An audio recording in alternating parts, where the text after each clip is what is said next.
Welcome to Friday Night Live to Talanoa Sao. I'm Ali Ikile. It is my wonderful, joyful presence to be here with you, and thank you so much for watching in. Without a moment to do, I'll bring in one of our hosts. This is Puyavai Alalima. And so, Puyavai, greetings, welcome to you. Thank you for coming in. Okay. Fatalo fatu pa ia mana mamaru am flain fa fonga mai nei fiafi. Ya tato po kalame masani lava nei po aso.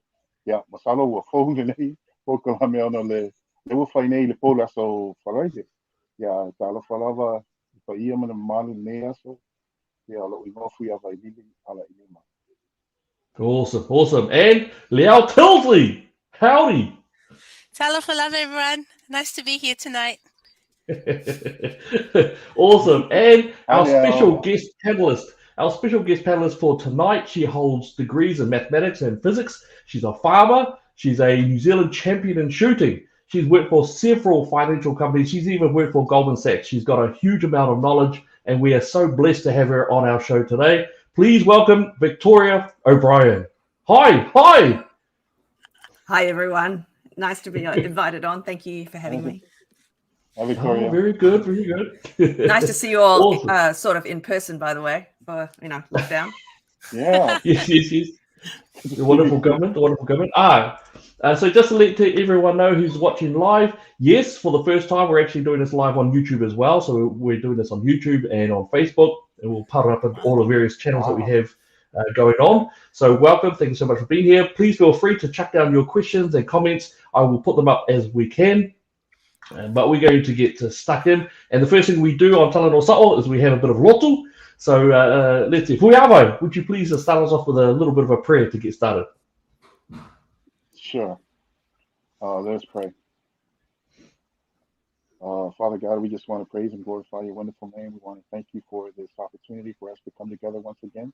We thank you that we have this opportunity, the three of us, with Victoria this evening. And we ask that you just bless her and bless all of us here, as well as our listeners tonight. Lord, we pray that you be with us this entire time until the end of this program. We ask that you just lead us in all of our conversations. In your son's holy and mighty name we pray. Amen. Awesome. So we're getting some already. Natalie, kia ora Talanoa whānau. Absolutely wonderful to see you here. We've got Sarah Jane. Thank you so much. I have no idea what that is, but it sounds pretty cool. We'll check it out soon. I don't know. Very good. So, gang, thought it would be good to start off with talking. I mean, you know what? We're in level 3 now, and I believe it's been just under a week. What are your thoughts and impressions of Auckland, at least, going from level 4 to level 3? Well, I feel like it's still level 4 with takeaways. Thank you. Level 4 with takeaways. Okay. Cool. I like that. Victoria. What do you think, Oh, okay. Well, I'm always thinking ladies first, but okay, I'll go ahead. Oh, true. That's why we can still correct this. Victoria, would you like to go first? No. Fine. Are you fine? Okay. Sure. Look, I'm a farmer, so life doesn't actually stop because you have to look after cattle. What I've noticed is that, of course, traffic has picked up. It's been really difficult to get some services as an essential service. I mean, we need tractor repair, we need parts for things that break down. You can't get them until it's level 3 or level 2. So it's actually been a little bit harder to function in level 4. And for that reason, I'm pretty pleased that we've gone down to level 3. Of course, the traffic has stepped up and we've been able to get cattle sales back online as well. So, but still, there's going to be a drop-off in buyers coming up to the sales on Monday because a lot of buyers come in from outside the region. So it's still very difficult to operate. So as much as, you might think, oh, yes, farming's unaffected. No, it is definitely affected. Yeah, that's a really good point. Now you've got a very good understanding of the areas of economy, and you're also a farmer, so you've got a definite understanding of actually what is our arguably, no, not arguably, it is our greatest exporter. What do you see going on in terms of New Zealand and the farming community? Are things healthy? Are they not? What do you feel is going on at the moment? I think it's a huge struggle between what the government is trying to impose that is not actually going to make a lot of environmental changes, which is what they want. And instead, it's simply going to impose a lot of compliance, regulation. It's going to make farming very difficult, much, much more difficult. And we have levies and all sorts of things that come out before we can get any revenue. Costs are going up remarkably. So, for example, nitrogen costs have pretty much doubled. Wow. Just transport costs. So I think a cost of a container has gone up from something like 3,000 or 4,000 to 12,000. So export just to get our goods out of the country is suddenly much more expensive. That's partly due to lockdowns, partly due to I think, and we're going to see this even more, port staff pulling out. We're going to just stuff backed up at the ports. So why are ports workers leaving? Well, I think you and I, it's been noised about quite a lot. If you bring in something that's forced, so if you force people to do something, you're going to have, especially when it comes to a medical procedure, you're going to find that people are going to refuse. Some people are going to refuse. So it's not really surprising. But that's just one aspect. I mean, you got all the other environmental stuff as well. Well, I think that the people who are being these lockdowns are a form of punishment, in my opinion, because they may have been the intention was supposed to be a good thing, but we've got so many people who are dying from suicide. You got so many things happening, businesses closing up, like you were talking about. Now prices on everything are going up because of these. The cost of everything has gone up, and people don't realize that. In my perspective, I'm just saying that I really do believe that this is more of a form of a punishment than anything else, and government needs to have a better strategy than this. Yeah, well said, well said. And that is actually something that we're starting to see, including overseas. I think there's a huge amount of pushback to vaccination mandates. We know that Joe Biden has now actually called for it, that if you've got anyone over 100 employees, they are forced to be vaccinated or they will lose their jobs. I do find it interesting, I'm sure you guys do as well, that in actual fact, a lot of the senators and the CDC, that they actually don't. Oddly enough, they're actually exempt. I know that we've also seen some information coming out that the ministers of New Zealand, that actually they will not be coerced. There will be no mandate for them because they cannot. They view it as a democratic principle that they can't take over. In terms of some of the biggest, most, I suppose, strong uprisings recently has been, of course, the construction, the tradies over in Australia. And I note that in New Zealand, actually, there's very little reporting on it. How do you guys feel about what's happening over in Australia in terms of the unions and the fact that there now tends to be even the union bosses are now opposed to the union members, and that's thousands of tradies who are now engaged in it. What are you guys' thoughts about what's happening over in Australia? Yeah, I really like to hear Victoria. There. Yeah. Tell us, Victoria.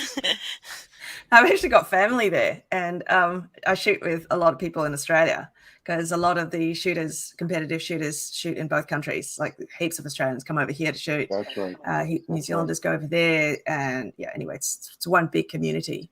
It's been really interesting to see a lot of the conversation and debate going on hear a lot of course, it's for your safety. And what these protesters are doing is illegal.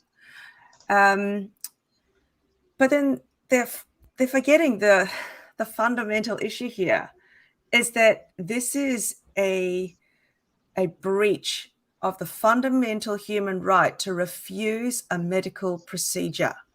So Right. it's on top of everything else.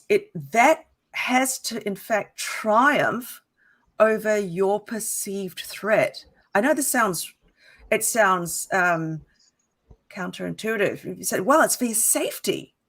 Surely your safety or your health overrides everything. Well, actually doesn't. And that's why we have the Nuremberg Code. That's why all these rights were so hard fought for and were paid for in blood. This is not something that anybody should be giving up lightly. This is why we have a Bill of Rights that should triumph over everything. And so, because you can actually manufacture a lot of things to say it's for your health, it's for your own good. Would people feel the same way if the government had mandated the measles vaccine? How would you feel? What about if the government had mandated smoking patches?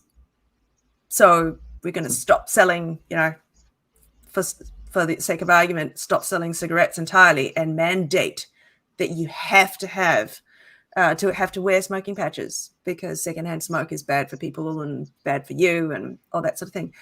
So it's not that hard to see how overreach should be controlled. We can't have this sort of overreach of personal rights. So especially, of course, when you start having a look at percentages for mortality and that sort of thing. But that's on top of everything else. But human rights, number one. Yep, absolutely agree. What do you guys think? I really love how patriotic Australians are. I've seen them just come to the fore. Honestly, I just love that they actually see what is happening around the world. They're not silly to this, and so hundreds of them are coming out. We have protests and maybe 20 or 50 or show up. But the other thing is that during level 4, I've seen so many of our tradies out working. So I'm not sure if there's a different law for them or a different law. I've seen the buildings, all the buildings that have been around here, they're still working. So I'm not really sure what is happening with New Zealand as opposed to Australia because they haven't been able to work at all. Yeah. I think that the Australian government and the New Zealand government are guilty of the same thing. The only difference is that the New Zealand government has got us locked down on fewer days. The reason why the Australians are rebelling in the way that they are is because this has been going on for I think it's 300 something days, and people are tired of it. They're like, man, we can't be locked up like this. You can't do that to us. And the saddest thing about just going back to what Victoria said regarding how people are kind of going along with everything and this and that, and they're calling those who are not vaccinated as being rebellious and whatnot. One of the first victims when freedoms are being taken away from you is your freedom of thinking freely, your freedom of free thought, your ability to make your own thoughts and decisions regarding things for yourself. And so once those things start going away, once people start talking along the same lines, you know what? Anyone that has a free thought is going to be viewed as being rebellious and as being part of the fringe group. You want to keep them away. So this is what I view as what's going on right now. What I find quite interesting is that none of the news media here are covering the massive protests that are going on in Europe, or many countries in Europe, even Canada. I saw a video of a whole bunch of people sitting in the street in town square in Switzerland because they've mandated COVID passports. So everyone said, well, Yes. nothing to stop us having a picnic. Of course, it's the middle of Yes, summer, because so it all helps. So, Yeah, it's you're happening absolutely right. everywhere. You're absolutely right. That one about Sweden was actually really cool. I really enjoyed watching that one. The people were able to go. They circumnavigated the issue, and so they just sat outside and chilled out there. I thought it was just absolutely wonderful.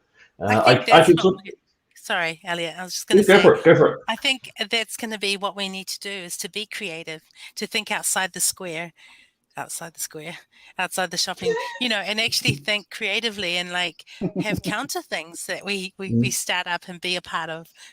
absolutely.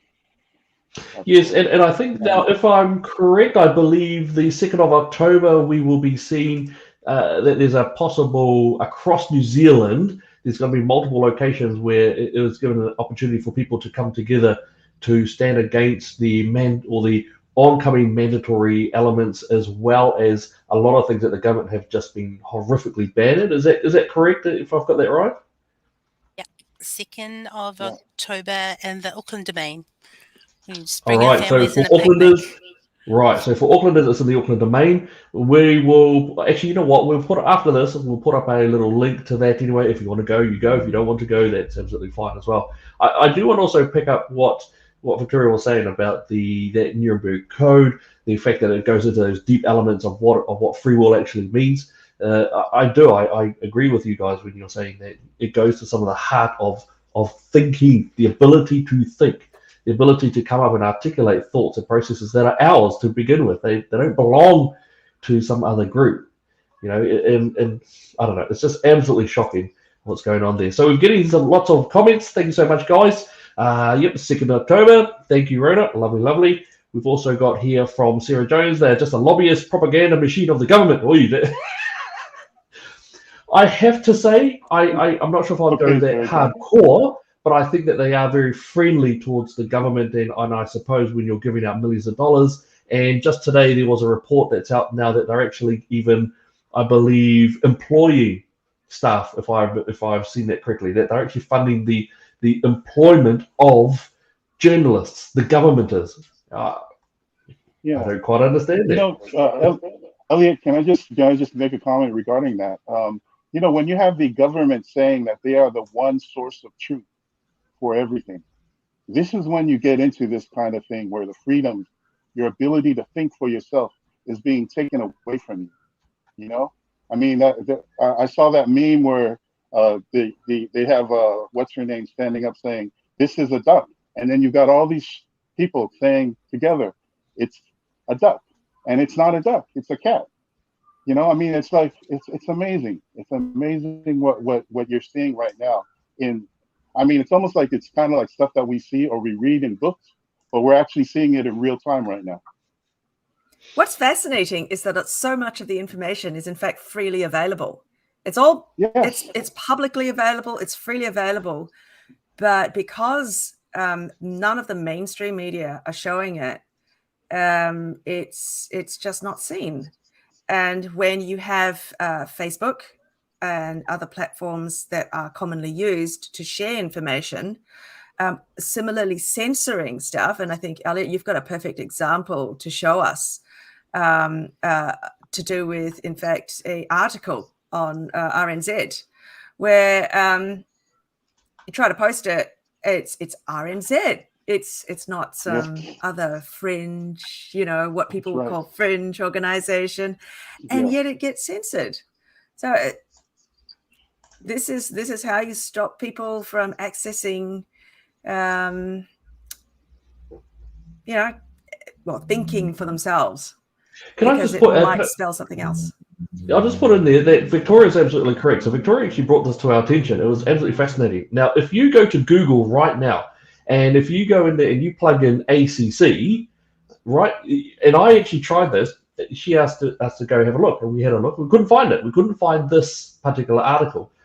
We ended up having to go to DuckDuckGo and pop in ACC, pop in the news, and then it comes up at the top. But Google has taken an active approach to actually not put this particular article down there. This is the News Talk ZB. This is ZB. All right, it's an established media system. All right, in terms of radio, it's got the largest listening audience out of any type of station in New Zealand. All right, and this is what it's about. ACC pays out almost $130,000 in COVID claims. The really interesting thing about this article, because the first part of the article talks about work-related COVID claims. So if you felt ill, etc. So, but the next part of the article actually says 382 claims were received for vaccine-related injuries. And I suspect this is the part that because you have to add up the two. Yes. So I think this is the part that they probably didn't want people to focus on, because it doesn't fit in with, yes, don't worry about it. It's totally safe. But these are not claims. I mean, ACC doesn't pay out for claims that are, I don't know, a sore arm, or I felt faint for a bit and I had a massive headache, but it went away after a day. These are obviously a little bit more serious. Otherwise, you wouldn't get an ACC payout. So it's just something to think about, I would have thought. Yeah, I think we discussed this, Victoria, is that we have the taxpayers paying for the vaccine, and then the taxpayers paying for ACC for the injuries of the vaccine. We know that the insurance companies won't pay out, and there's no liability. Is that with? Well, we can't take a suit against Pfizer if you do have a vaccine-related injury. I know for a fact that Southern Cross, if you have a look on its health policies on its website, it states very clearly that no vaccine-related injuries are covered at all. Right. So it doesn't matter which vaccine it's for. But ACC, because it is covered under ACC, which is quite an interesting way that Southern Cross has just pushed out its liabilities. Can I just add to that this is not even a political party thing. This isn't a conspiracy theorist thing. This is a Kiwi thing, where all of the people of New Zealand, regardless of what political party you belong to, are affected by this. And so when we're bringing this information out, this information is for you. This information isn't just for us. This information is for all of you who are listening to what's going on right now. We're hoping that possibly, just a small modicum of intelligence will be able to get through all of that wall of prejudice. Please listen with an open heart, because everything that you're hearing tonight. Thank you, Victoria, for all of those real insights. I mean, these are things I wouldn't have even thought of, but it's so awesome to have like a guest speaker like yourself on tonight. Thank you, Foy. I mean, it's all about it's trying to get as much informed as we can be. So just to make it clear, I'm not anti-vax. Okay, I have had so many vaccinations. I have numerous tetanus shots. I have everything.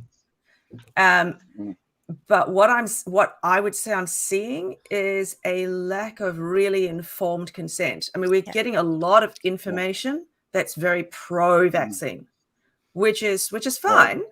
But for truly informed consent, it's important to have the full picture. So it was fascinating, in fact, that one of the mainstream media channels, so News Talk ZB, put up a post, I think, was it yesterday or the day before? And the number of comments on it was phenomenal. They shut off comments on that in 4 hours.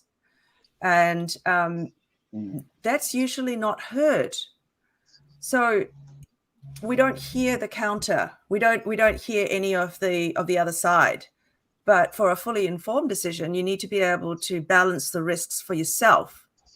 So the decision that I make for myself is probably not what you would make for yourself, because your personal situation, your health situation, your age, everything will be totally different.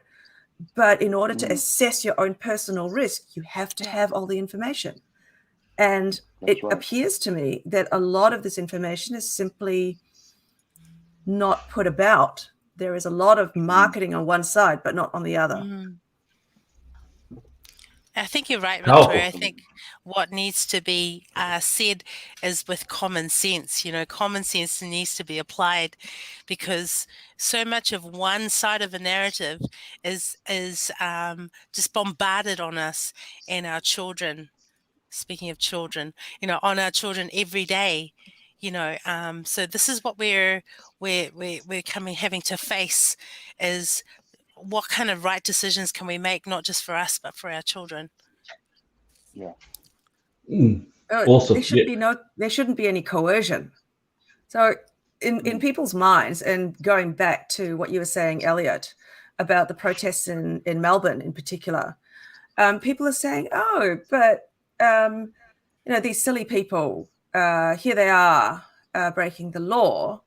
Just go ahead and take the jab. For the sake, for the good of everyone else, just go ahead and do it. Now, you might not think of it as being forced, because we don't see people actually being physically held down and given the injection. But this is coercion. This is truly forcing. If somebody tells you you will lose your job and your livelihood if you don't take this injection, that's forcing somebody to do it, because they will feel, or they're being put in a position where they feel they have no other option. That is forcing someone. No, that's absolutely right. Look, there's been some wonderful comments still coming through, and it's really great to see that you guys are all chit-chatting out there. Very, very good. Daniel, Donna Marie, I really love what she's said here. Fully informed, it's the pros and cons. Absolutely right. I believe that, in fact, myself and my family also, we're vaxxed for various things. We just want to defer at the moment in regards to this, and we all don't like the old manipulation that does appear to be going on. So really great to see those comments. Thank you. Keep on rolling them in. If there's any questions, we'll ask away. Also, in terms of some of what's been happening and the narrative around, hey, we're just going to encourage, we have also seen that Samoa, so because we're Talanoa Sao, we do look at Pacifica, what's going on in the areas there, that we have seen that since the new government has been solidified, we have started to see that now they are starting to partner with vaccinations. We have heard some concerning things, and I thought I'd just, what have you guys heard coming from some of our people who are in there? What's going on there now? Because it looks like to me that, hey, look, it's just been that they're partnering, they're just supporting them. What are you guys hearing? What are you guys starting to see in our Samoan and the Pacific community around this? So I've heard from someone in Samoa that has said that in the actual villages, the council there are telling their villagers if they do not get vaccinated, they will have to pay a fine of 1,000 tala. So we're talking about people who get paid 3 or 4 tala an hour. So this kind of pressure on them is incredible to me. So what was said was that they're making it available for people to come and get vaccinated. This is what came out in the Herald. What is coming from Samoa is a totally different story. I can't give you the source right now, but it will reveal itself in time. And is that all of the villages, or how is this going? From what you've heard, anyway, is this going through all of the villages, or? Well, this is in 2 particular villages. Yeah. So, right, so that's quite shocking. Leal was just talking about an article that was in the papers, and also some information regarding Mota'a village and the Manyangi village. And these two villages, what happens in Mota'a, you have a lot of family that are in Manyangi, kind of like happens in Manyangi as well. So it's a lot easier for those two particular villages to be working together. And not just that, Mota'a is a very influential village in Samoa. So having the leadership in the Mota'a village kind of like work together with government leadership is a way of letting you know that it's kind of like a shadow of things to come. So that must be the direction that the government is planning to go in. One thing I would say is that this is the strength as well as the weakness of our Pacific community. The strength and the weakness is the fact that we all kind of like get together. That when our leadership says something, we all kind of like go along with it. We don't question it. It's kind of like being in the military. But the truth is that it's a weakness because if the wrong people are the leaders and they start telling everyone else to follow along with them, then they're going to lead them right down the wrong path to destruction. So this is my. Are you saying that the leadership is the problem? And yes, I know I'm being a bit pokey. So where's the fracture? Where do you think the possible fracture is coming from? Well, I think I was going to say the first week. No, I was just going to say the first week, I think we saw as the new government came in, the Prime Minister receiving the vaccine. So, so this is actually obviously coming from the top. So, what rolls over or rolls out from that will be obviously a push on getting vaccinated. Very similar rollout as they did with the measles, which is quite shocking, to be fair. Absolutely. Right. Yeah, okay, good. Right, yeah, so it's quite interesting now that we seem to be starting to have more pushing going on than we should have. So there is some really good stuff going on there. Yep, they are destroying Māori Pacifica peoples, poor communities. Yep, I know I'm not alone with the panel here. Apart from finding it quite condescending, the narratives that they like to spread to the brown people, it is quite yuck how they seem to push stuff onto South Auckland communities or any community where it's predominantly Māori and or Pacifica. So I do find it quite yuck. We've also heard, I wanted to put this out there too, because this fight has been going on in different areas. There's also now, there is currently going on a fight that most people still don't know about. This news is probably about a month old, but there are still areas out there, and I just wanted to share that with everyone, that they've got the personnel, the New Zealand Defence Force. The New Zealand Defence Force have actually got mandatory vaccinations going on. All right, they are being told that they've actually got to, and we've got a group of New Zealand Defence Force people who have gathered together, and by the way, these are fighting people, right? Some of them have not been fighting, and some of them have been in fighting theatres. All right, we can't give too many details, but we know some of these people. They're absolute patriots. They have chosen to fight and possibly die for the nation, and these heroes are actually now being attacked for choosing to defer, to hold on in terms of the vaccinations going on. All right, I find this absolutely shocking. We know already in the US especially, there is a huge and a growing amount of thousands of soldiers actually choosing to be, it's not dishonorably discharged, I think it's administered discharge, because they have in the last few days mandated their vaccinations, and there are huge amounts who are actually having to leave the job, which is tragic, absolutely tragic, that these men and women, patriots of their nation, are being done for it. So for us in New Zealand, we've got these areas here. These guys are none of them are anti-vaccine. Now, I want to point this particular one out as well. They have been labelled as anti-vaccine, but they are not. They could be. None of the group could be labelled anti-vaccine because they've generally had every other vaccine injection required of them. So I think it's absolutely horrible of this government to actually attack the very defenders of our freedom, which I suppose also has a little bit of a linking in between the fact that democratic processes also seem to be slowly taken down from us as a people group. So I just thought I'd put that out there as well in terms of that mandatory. What do you think? Is New Zealand going to be in a Biden-type situation? are we going to find that New Zealand, that Jacinda finally makes it that all businesses will have to mandate that you're going to have to get the vaccine, or you're not going to be able to go to movies, cafes, clubs, that you're not going to be able to go into most basically Jim Crow law, that we're going to be the coloreds of Jim Crow. If you choose not to get vaccinated at that point in time, then you are going to be cut off from many societal areas. What do you guys think? Is it going to happen? Yes.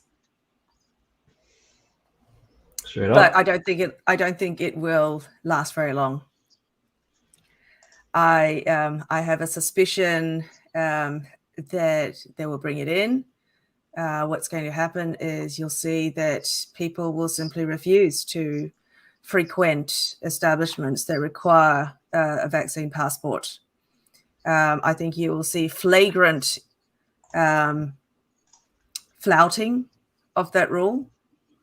And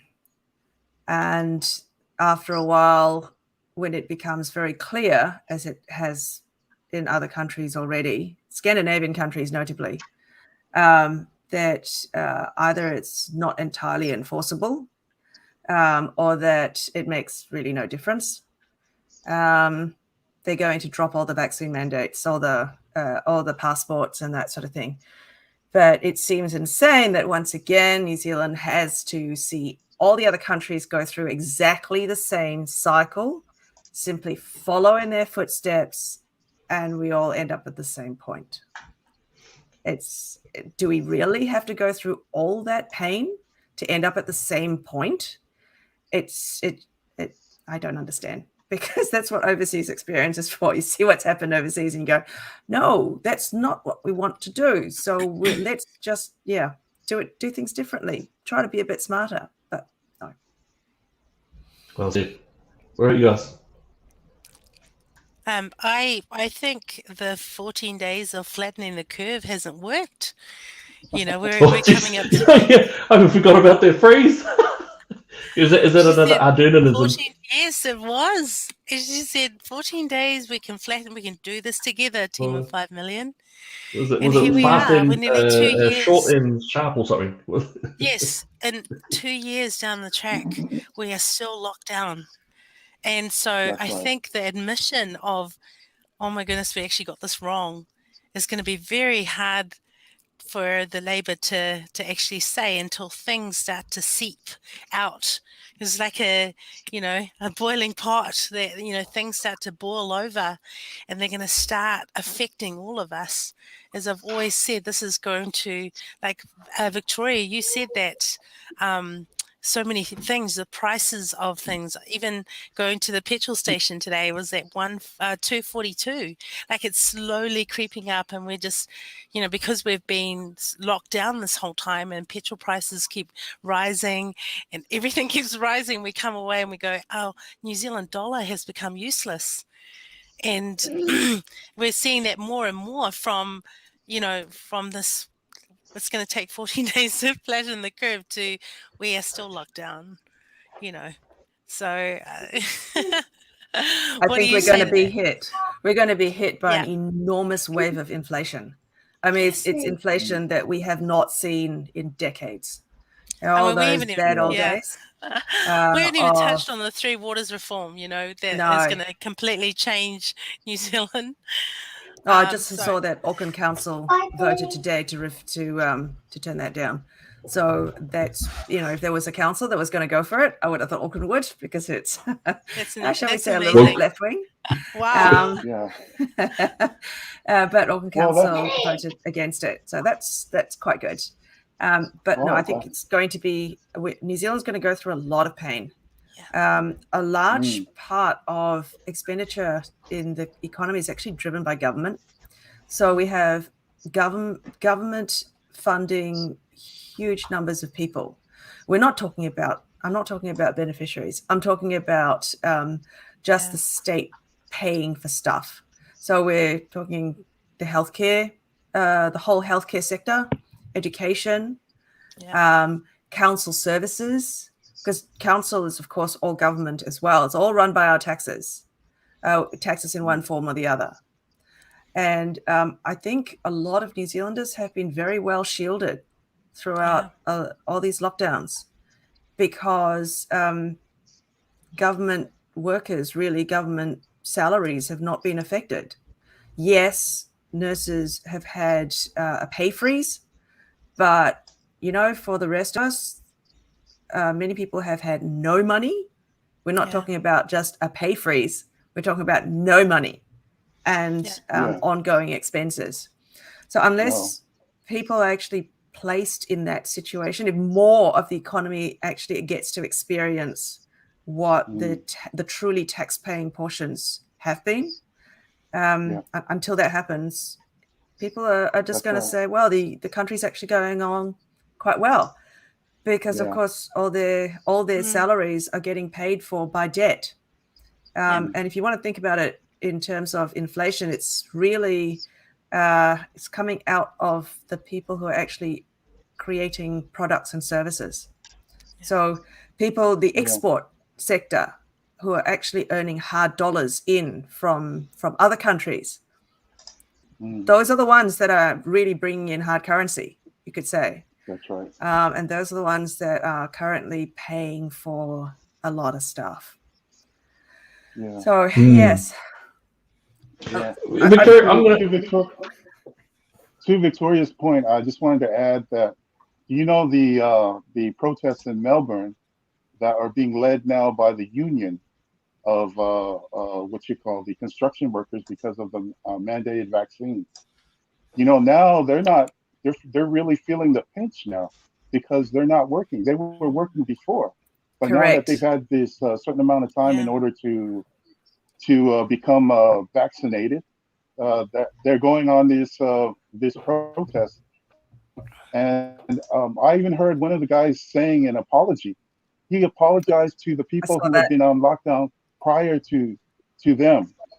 And he said, you know, I'm really sorry that we didn't know that it was like this, that you had to go through this. But now we're all experiencing it right now. And so my view is that all of these so-called essential workers that the government is paying for right now at this particular time is giving them an opportunity to work. You know, they're not experiencing the hurt economically that other taxpayers are. And so until that happens, I don't think we're going to have the entire country understanding what's going on. But to your question, in regards to whether or not New Zealand will go in that direction, I agree with Victoria. One thing I can say is that I believe that my theory is all about globalists. This is my whole theory about how things work. Things happen in America. Downstream from America is what happens in New Zealand. If you look at what happens in America, you're going to see it happening in New Zealand. And so you have Black Lives Matter over there. You have Black Lives Matter protesting, which have nothing to do with what's going on in New Zealand, here in New Zealand. But the point that I wanted to make is that Biden is paying for what he's doing right now. His popularity is at an all-time low in the United States. And it's very possible that we're going to be seeing the first impeachment of a United States president. I mean, real impeachment, like a person being taken out of office because of that. He's going to pay for it dearly. And the thing that I wanted to say also regarding that is that I believe that Jacinda's probably going to be going down that path, but she's probably going to learn, you know, she's a smart person, and I'm sure she's going to learn, like Victoria said, whatever's happening over there, hey, it should be a warning for you, especially if you want to go down that path. Yeah, I find it fascinating that BLM has actually threatened. Oh yeah. Yeah. Right?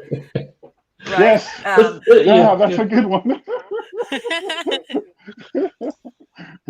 Very good.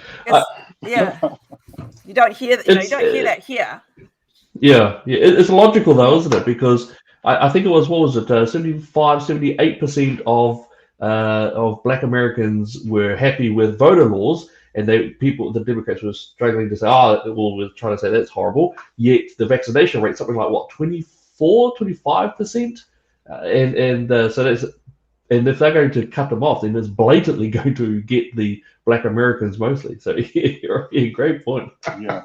Who'd have thought? Who would have thought that would be hard, right? And yeah, Sarah, you're absolutely correct. Yeah, BLM is a Marxist organization. I wonder how much the leadership is happy about it, really. But I also wanted to show, because we're actually, no, I wanted to ask Victoria. Okay, it looks like we're in for a hell of a time. I don't know whether are we. I don't think we're technically in a recession yet, are we? Sorry, a depression yet, are we? Or are we waiting for the next quarterly results? I think we're going to be waiting for the next quarterly results to see if we're in a recession. I mean, a technical recession is 2 consecutive periods of negative growth. And don't forget, when the government quotes positive GDP figures, when the government increases money supply to the extent it has in the economy, it has the expected short-term effect. So you will see people spending more. Now, traditionally, governments have done this in a recession to try to head off a recession, right? They borrow a lot of money and then they spend it. But how they spend it becomes critical as to whether or not it is a long-term boost to the economy or simply a short-term inflationary hit. So you've got governments in the past with, I think, big projects. So you had big, so for example, take the Hoover Dam in the US. Okay, massive project. And it provided a huge boost to the economy. It employed, I don't know how many people, but you see, that spend had a long-term effect. It increased energy infrastructure in the US, like things like building roads. US has an amazing network of roads, also built during this period of hard times. Roading improvements do a lot of things. So not just does it increase the employment, direct employment, but it also facilitates transport and logistics. So that in future, when the economy does slowly pick up through the trickle down, when people spend more, the flow of goods and services is facilitated. And that has its own spin-off effect so that people grow. The economy actually grows. When the money is spent on frivolous, and I don't use this word lightly, frivolous projects, such as one I saw that the Taxpayers Union highlighted not too long ago, which was to find a way to lessen the noise of high heel shoes and furniture moving on wooden. When you have money spent on things like that don't actually benefit the economy long term, you get a short-term boost, so your GDP doesn't look so bad, but then you're stuck with this inflation going on. Now, when the economy is actually growing as a result of increasing its capacity, because that's what these large infrastructure projects do, they actually increase the long-term capacity of the economy. But if you don't actually increase that, all you get is inflation. You don't have the accompanying economic growth. So therefore, when people are talking about, oh, well, is the Reserve Bank going to put up interest rates and all that with inflation going up because, well, no, that would be the worst thing possible because there is no actual investment going on. All you'll see is that people's mortgages will suffer. You'll find housing foreclosures, and you will find in the end with, when you combine it with rising unemployment, which is another topic all on its own, about how the unemployment figure is actually calculated, you'll find that we will have a collapse in the housing market. So 2008, 2009. This is going to be I think 2008 is going to be light compared to what we might be seeing now. Where we're heading. Because in 2008, we didn't have inflation figures like we do now. If you have a combination of high inflation and high unemployment and no spend to increase the capacity of the economy, and the government is already leveraged up, there is no room to move, And then you end up in a situation of hyperinflation. And I encourage people to really do their own reading about hyperinflation. This is very, very bad. It's incredibly bad. It's What don't is want to go there. okay, man? This is okay. If you're saying that this is going to make 0809 look pale in as a result, I mean that's quite incredible. Can we pull it back? Can we recover enough? Can we avoid this somehow? Magic wand sort of stuff. Can we do something? Is there something that we can do to prevent what's looming in our face? The government needs to know the actual levers to pull to grow the economy and encourage real business. Before the virus hit, it already started slowing the economy down. So critical things that always will slow an economy down is, number one, limiting the flow of goods and services. And they did that very effectively by raising fuel taxes. Fuel taxes that did not go anywhere in terms of infrastructure spending. Number two, they increased the minimum wage. Now, a lot of people are going to go, well, of course, that benefits everyone. But in a period of high inflation, where has your minimum wage increase gone? It's gone nowhere. Absolutely. All it's done is increase the price of goods and services, which is what I was afraid it would do. Because if you increase minimum wage in a time where the economy is actually actively growing, it's a very good thing. People can afford to pay more. Other people overseas are buying more of our goods and services. And so, in fact, there is money flowing into the country and the economy is growing. But when the economy is not growing and you increase minimum wage, it's artificial. It simply adds to inflation. That's right. So further to that, the border closures have impacted our labor force. So you have services now being impacted, the quality. So healthcare is being impacted. You will find that fruit and vegetables, so our horticulture, our agriculture industry, all impacted. People cannot get workers into the country.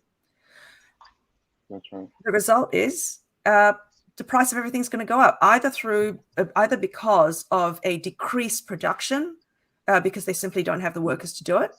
And once you limit production of these goods, price will go up, scarcity. And then, or else they simply end up paying for more expensive workers if they can find them in New Zealand, because our wages keep going up. And then we just don't have the money to pay for things. So if you see things going up at the supermarket, I mean, this latest lockdown in Auckland in particular, I've noticed that the price of fruit and vegetables, groceries in general, has really grown. I suspect that unlike previous lockdowns, we're not going to see a step down in prices, or not the step down to where it used to be. And that would be another reflection of inflation. So I'm sorry, this is all very doom and gloom. It is, but we need to hear it. It is. Yeah, it's a reality. If we need to know that we're sick. We need to know that we're sick. We need to understand it very clearly.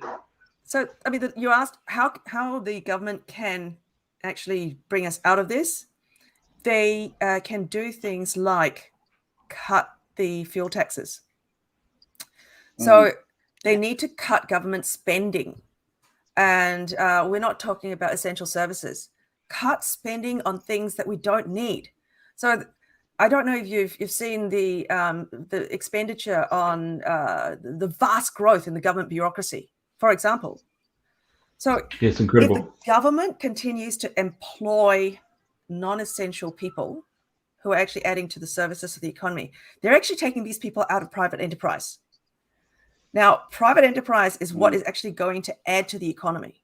So new businesses, services that export products or services overseas. Instead of having that kind of money coming in, by employing more and more people in the bureaucracy, you're just getting a money go around. That's it. There's no new money being created. There's no additional funds there's no new taxpayer funds created is sort of what I'm trying to tell you. And so government spending actually has to drop, and to match, of course, a lower tax intake from things like fuel taxes. There are so many other ways that the government can pull these levers, bring in essential workers, help the country actually get back to its feet. But it's not doing that. There is a fantastic pathway out. It's very well mapped. It's been done many times before. How do we trade out of this recession? But it's all being pushed to one side. If you see the 6 o'clock news, it's all about the virus. It's very frustrating. Yes, it would be, and you're not only do you have degrees in not only do you have a deep understanding from your history in financial services, but you're actually doing it as a frontline area because you're in the farm community and you're doing your farming and you're trying to sell and buy what you need to get through. And farmers, resource management wise, geez, you guys are through and through probably more than any other type of style of financial growth that I've ever seen anyway. So you guys, you have a deep understanding of it than most do. Okay. Use your money differently. The government needs to stop spending money on idiotic things. What about lockdowns and the borders? Should we? So you're saying how lower should we make our borders? Do you think?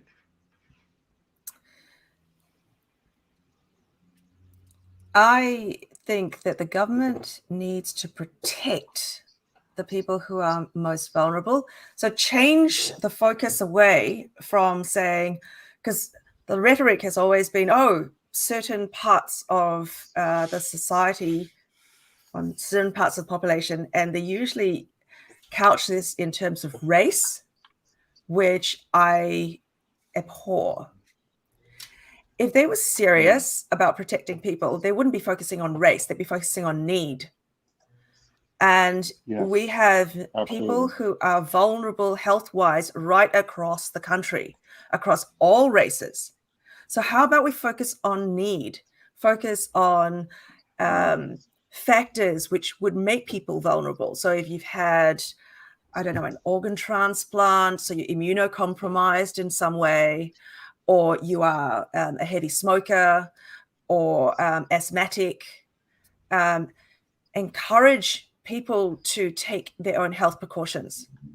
So if you feel you need to wear a mask, if you feel that, increased hygiene is basic, but facilitate all this, put all these measures in place so that people are able to work from home, so that they don't feel that they have to be put out of work simply because they're vulnerable. But then slowly open everything up so that people who have had the virus already, so have natural immunity, which has now been shown to be many, many more times more effective than a vaccine. That's right. Open it up, let people in, protect our most vulnerable, and open it up. But people also need that freedom of choice. So if people in New Zealand want to get the vaccine, let them get it. Don't, strangle supply. And they've been really late to the party about this. I am entirely for freedom of choice on both sides. So while I would be labeled vaccine hesitant, my parents are fully vaccinated, and I was very happy to take them to go and get vaccinated because that is their choice. People might have, I came across a few comments, oh, Victoria, you took your parents, and how could you? No, this is entirely adults making their own decisions based on what they view as their risk profiles. So look, if I choose to smoke and I end up with lung cancer, but that's my choice. Are we going to deny people who smoke healthcare? No. It's a choice we make as a society to provide healthcare for all. So open up the economy, open up the country, and realize that we cannot keep it shut, but protect our most vulnerable and make it absolutely able for them to function in all ways. So make sure that the things that have already been set up, supermarket deliveries, courier companies have grown massively in this period. All of this will still work. But instead of locking down everyone else who doesn't want to be locked down or doesn't have to be locked down, only the people that want to be locked down are locked down. And the rest of the economy can function.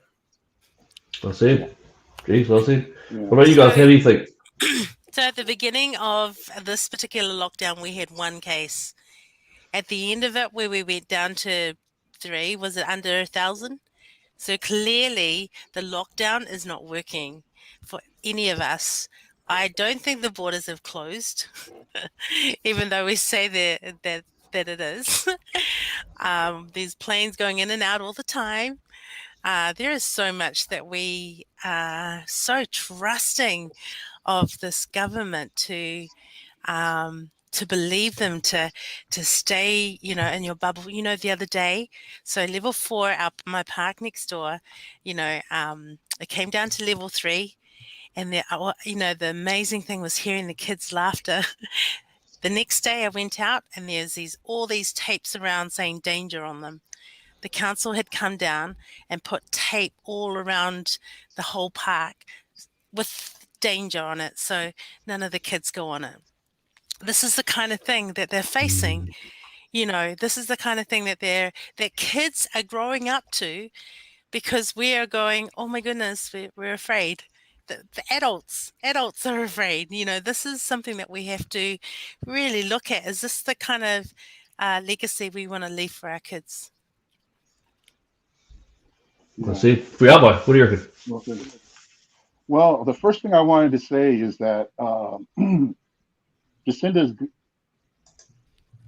going to own this economy. The next election that comes around, people should remember this, how bad things are, and I'm pretty sure that she's probably aware of it. All of the problems that go along with what's happening right now. Whatever government's in power is a government that owns what takes place during their time. The one thing that I view as being what she's trying to use, though, is the pandemic as an excuse for all of these problems. All of these problems are taking place because of this virus that's already hit the entire world. The problem that I have with that, and the thing that I wanted to bring up, is the point that you asked, what can the government do to make things different? Well, if you look at what's going on in the United States, every state has their governor, and every governor has had their own strategy as to how to deal with this particular problem. Same problem we have here as they're having over there. But some governors in some states have chosen not to deal with it in this strategy that's being used right now, where everyone's being locked down and the economy is suffering and people are committing suicide. Like Brian Tamaki is trying to bring so much attention to that with the rise in suicides that's parasuicide that's taking place. All of this stuff is all owned. The government owns all of this. And before you actually praise Jacinda for anything that she's doing, I can probably tell you that, elections have consequences. And this is the strategy that she's chosen, but it's not the only strategy. There's plenty of ways to deal with this. We don't have to be on lockdown. The economy doesn't have to suffer. Businesses don't have to close down. The prices of everything don't have to go up. This is her decision to use this particular strategy. So you know what? She owns this now. No, it's more than just businesses, right? Because people have to realize that good healthcare is actually the result of a good economy. If we don't have money to pay for things, it's just the plain fact, you can't have them. So I think we're going to see long-term, very adverse healthcare outcomes. And we're already seeing it with excess deaths. If you have a look on our World in Data, and have a look at excess deaths for New Zealand, it's running around 8% right now. Now, approximately 35,000 people die every year in New Zealand anyway, from all causes, right? Whatever it might be. That's right. An excess death rate of 8% means that 8% more people are dying over the long-term average. So they talk about 5 years to 2019. Now, obviously, it's not COVID, right? Because we've had one death? Oh no, we've had 24, 25 deaths so far. One this year, in fact. So we've got people say, how many deaths are acceptable to you for if we open up the economy? Well, clearly it must be around 2,400, right? Because that's the excess number of deaths that's taking place now just from the lockdowns. So that's something that we need to think about. It's people who have committed suicide. It's cancer diagnoses just not being done. Delayed surgeries. So personally, I've heard of quite a few already who've actually passed away because they didn't get their surgeries on time. So we're allowing all of this for a virus. I don't think that's very good healthcare, public healthcare at all. Victoria, I just wanted to say that also we've had reports about our children from 10 to 14 who are thinking about suicide, who are committing suicide, the younger ages. There's mental health issues that are coming up for our primary school children that they're going to have to face in the new term, whether they come to school, do they wear masks, all of this kind of anxieties that our children are having to face when they come back to school. They've got now another 2 weeks, so they didn't change the school holidays. They kept it, so they've got another 2 weeks where parents have to find, to look after their kids while they're, not being able to go to work.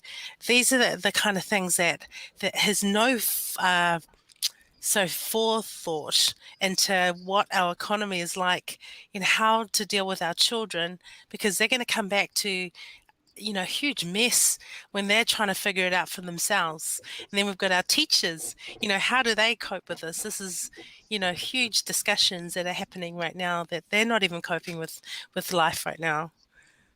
Well, one statistic that is not really talked about is the number of school-age children who have simply fallen out of the system. And I think you'll find that it is in the thousands. 60,000. Yeah. That was before. 60,000 kids have simply dropped out of the system for one reason or another. In the meantime, so these are valuable school years that they're never going to get back. And we know that gang membership and gang recruitment is going through the roof. We also know that a significant, in fact, the majority, someone has told me today, the majority of people in prison have a difficulty with reading and writing. So what we're seeing here is a much, much bigger social problem growing. And I suspect we're not going to see the full result of it, the full fruition, for another, say, 3 to 5 years as all of these kids grow up. People are going to find it difficult because of those lost school years to get back into education. Lower education means lower paying jobs. Not necessarily, of course, I'm just generalizing here. And then you'll find overall standard of living in New Zealand is likely to fall.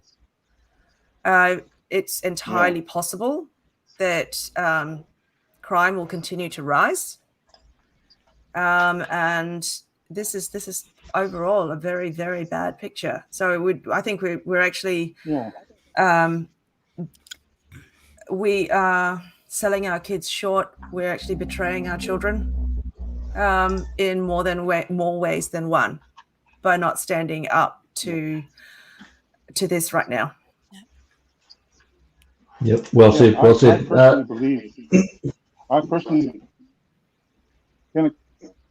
I personally believe that what's going on right now, what we're seeing, is that this government has a problem with priorities.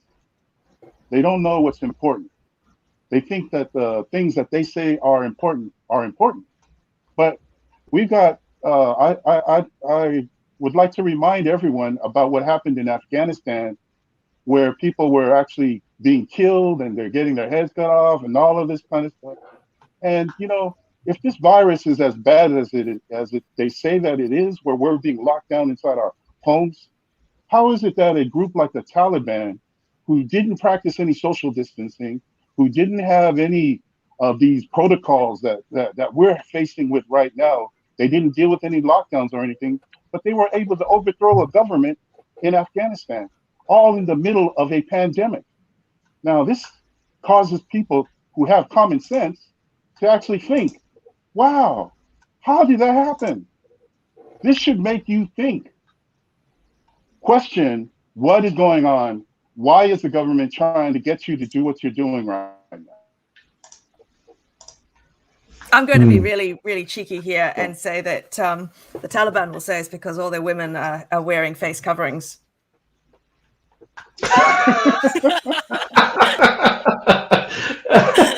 Oh, that's a women that It does, man. It's good. It's good. Nice. All right, so I know that time's ticking away. We usually like to try to do this in 1 hour. We've gone way over, and I think actually it's a good thing. We've got some wonderful things to actually discuss and talk about. I did want to bring up this thing that's occurred. Has just been in the last couple of days. We know that it's now happening. So I just wanted to show this one first. Have a quick look at this. See how it goes.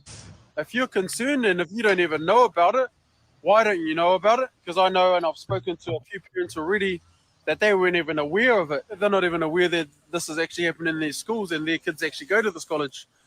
So that's really concerning for me. Yeah, I'm no conspiracy theorist, so I'm not going to even go there. But these bills that are being passed through government via the lockdowns, kids of the age of 12 don't even have to tell their parents about this sort of stuff and abortion and things like this. So it's just really worrying for me. I think the question I want to pose is, why is it starting here in our community? Why isn't it starting at, no disrespect to places like Scots College, but why isn't it starting in Wellington? Why do they have to fill a van load of nurses to come out all the way out to Taira to do it on our kids, our Pacific kids, our Māori kids? Why are they starting with us? And it's actually happening during class hours. I'm hoping I haven't been giving out false information. Apparently there's vaccine shots happening at your fellow's school. So if we get the vaccine, teachers have been saying, and our principal has said that we will get 10 house points if we get the vaccine. Is that per student? Yes. It kind of annoys me because I want to preach, I want to say to them, that's manipulating, it's not right. But I guess for the 10 house points, I guess that's really stupid for our school to announce that, because you could, it's so obvious, it's manipulation. There's no other way to describe it.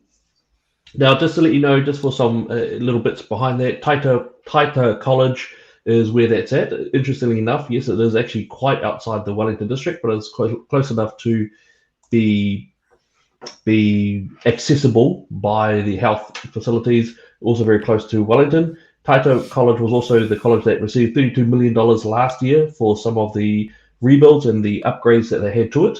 So I don't believe one little bit that it was a purposeful bribe or anything like that. But if you give a lot of money to a group, then obviously when they come for a suggestion, then you'll take it quite on hand. So what are your guys' thoughts about this? So this is a new phase in the mass vaccination schedule. This is now going into the schools where the parents are not. So the parents themselves were given, I had a look, they've been given one notification from what I understand, and I think that's about it on one particular type of comms. So what are your thoughts on this? I am absolutely disgusted. I have got a letter today from my son, who was 16 at the time, directed to him from Ministry of Health. So I opened it, and it was to give him the opportunity to go and get vaccinated without my permission. This is terrifying to parents, terrifying that this is only the beginning. They will, they will ring them, they will text them, whatever other way, going through the parents and not actually needing our permission anymore. I used to have permission forms for my boys to go to a trip, for a day, and now they're addressing letters to them directly. He was 16 at the time, and it was to invite him to come and get vaccinated. No discussion, no to the parents. Most of the MOH letters that I've ever gotten in the past for my children have come to me. This is an appointment for your child. Please, bring them. So we'll discuss it. Yes, we'll go out to do it. But now they're just going straight to our children. I find that highly offensive that we have bypassed parents. But do you know, if you really think about it, they've been doing this for a very long time, taking away the freedom of parents. Right, you guys, what do you think?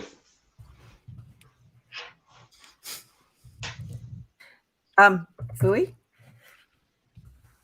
I was waiting to see what you wanted to say. Well, I'm not a parent, so I can't speak to that particular thing. But I can say this: that last I saw, this is a democratic country, and therefore people should be allowed to voice and to have their opinions and their views about everything. And my particular perspective regarding this thing is that if the government needs to coerce people in this manner, then, they're not doing a good enough job to try to get the people to go along with them. And so if that's the case, then, they just need to give it up, or they need to try to change their strategy because it's not working. That's my view. What do you think there, Victoria? Well, while you were talking, I was actually looking up something called Gillick competence. It's spelled Gillick. And Gillick competence is the functional ability to make a decision, in its term originating in English law. And it's to decide whether a child is able to consent to their own medical treatment without the need for parental permission or knowledge. And there are a number of doctors, medical ethicists, saying that children below the age of 16 lack Gillick competence to make the decision, this decision. So, I mean, this is, and it's on this virus, this virus vaccine. So, interesting stuff coming out of the UK, because this is obviously something that applies to English law or English-based law. I believe that children really need to have the approval of their parents, or really should have parental permission. I mean, like Liao said, you have to give your permission for your child to go on camp or something like that. But yet they can make a potentially life-changing decision without informing their parents. That's right. I think it's the FDA Advisory Committee, so last Friday, so it's a week ago now, actually said that they were not recommending booster shots for children, so teens 12 to 17, because the risks outweighed the benefits in their views. So that's booster shots, because I mean, obviously the primary doses, that's flown out the window. Time has passed for that. But what about all the VERS data They're showing that now. I think in the same video, there was a doctor who presented to the advisory committee, part of the discussion, that the risk to males under the age of 40 is higher from the vaccine than posed by the actual virus. So, I mean, these are not conspiracy theorist doctors, right? This is the actual FDA advisory committee on vaccines, okay, and specifically related to COVID vaccines. That being the case, parents should be able to make the decision for their children. If we start saying to children, "Oh, you get 10 house points," you might as well say, "Well, here you go. Here's a $10 voucher for, I don't know, something else." Right? It's the same similar sort of thing. And if the children lack the Gillick competence to understand what they're actually agreeing to, that's actually breaching all kinds of, I would have thought, international laws again, for the protection of children. It's quite horrific. The wording in legislation right now that allows the government to do this is very carefully phrased. So you'll see if you read that. But for them to go around to the colleges and just simply say, "Yeah, that's fine. Here you go, 10 house points if you do this," that totally just slides right over the top of parental consent. And I'm sorry, I totally disagree with it. It's just takes away parental rights and does not have the best interests of the child at heart. Yeah, well said. Well said. And I think we are seeing that, I think when they, probably there was a big horrific push when they made it okay to take 13, 14-year-old children. They were able to get abortions without the family even having any awareness whatsoever, not even if they were being abused at home or anything like that. It was a straight off blanket rule. And I know that because, to my shame, I did take 2 kids off for that. And as far as I know, the families have no idea at all. So we know that this is happening. Yet at the same time, we did actually have to check with the parents if it was okay for them to take certain base antibiotics, even down to Panadol. Panadol was actually a big no-no. So it's quite incredible with the way that they are now pushing this weird form of things. And now, of course, gay conversion therapy bill will, of course, strip parents of further rights. That will mean that they will be separated. We've already seen that overseas. C16 over in Canada and the US, Australia, now here. It will be coming in here as well. Some great comments that have been coming up. Thank you so much. Kids are not at risk of COVID. Wonderful. Thank you, Danielle. And absolutely right. They really are. In fact, I also watched a study where they showed that for kids who did not have comorbidities, in actual fact, it was 0. There were 0 kids who died from COVID. There were all the ones who did, heartbreaking as it was, they did carry comorbidities with them. Reese has come in there. Before we talk about parental permission, talk about gain function. Absolutely right. Yes, we're very well aware of what's been going on. And of course, I think that's the big question that mainstream media, not just in New Zealand, but overseas, fail to actually engage in with, which is, where did this stuff come from? Is it synthetic? Is it natural? Because if it is synthetic, then at least we could actually improve the efficacy of whatever we're putting into the bodies. It would actually give it a lot more. Of course, they won't, because that's a whole nother can of worms that no one. And if it is China, does China really want to say, yeah, we're developing something that goes to kill all the rest of you? It's not going to go the down elephant there. in the room, Elliot. Oh, massive elephant. Yeah. This is too big. This is too big. Yeah, we'll take another live session to be talking about it. But Yeah, we should absolutely. talk about it. We really You should will need to. address it. Yeah, absolutely right. Natalie's come in. Hitler's youth much. Denounced parents when they behave in ways not approved by the Reich. Absolutely right. Actually, interestingly enough, beyond the whole Godwin's law thing, the internet law, interestingly enough, I think that we are actually quite close to a fascist-style system, which is not so much of the swastikas and the uniforms, but more the increasing approach of government over regulations, not so much the means of production, but rather the laws that regulate the means of production. As well, and then of course you've got on the other side the democratic processes that are taken away, the Local Council Act that they're changing, the 3 waters that they're pushing through, all of those elements that they're snatching away and turning New Zealand to the new apartheid system. So we've got a lot of things going on here. Yes, we've got lots of comments. Thank you, guys. Woo! Lots of comments. Absolutely right. Also, I just wanted to put out there something that is really a bit of a heartbreaker. There's been lots of heartbreaking things that have occurred recently. We've also got this situation that's happened. I'm seeing if I can bring it up. Taito Philip Field, great guy. He's just passed away. He was the first Pacific Island minister. He happened to be a Labour Party minister.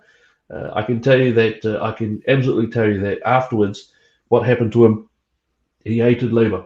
There's a deeper story there than just his assistance with migration. I personally know of 3 different people who are unrelated to each other who were helped in a good, positive way by this man. He really did advocate for them, and I happen to know that all 3 of them contribute greatly to New Zealand society.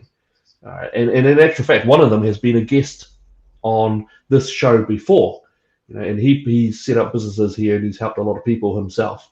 So, I think Taito Philip Field, really sad. I don't know if you guys know him at all. Do you guys know about him? Awesome. I have a real personal story to talk about Taito, since I'm probably not going to be at the funeral. I'd just like to mention it. I went with Taito to Israel twice, in 2015 and 2017. In 2017, in October, we did what's called a salfai, or in the Samoan tradition, it's called the coronation. It's when you give a title to somebody. There's a man by the name of Nissan who was the former ambassador here from Israel to New Zealand, and then parts of the Pacific. Well, he actually had been working towards getting a visa-free passport. Visa-free entry for Samoans to Israel. And because he did a whole bunch of other things alongside of that, Taito had asked to infer to him a title.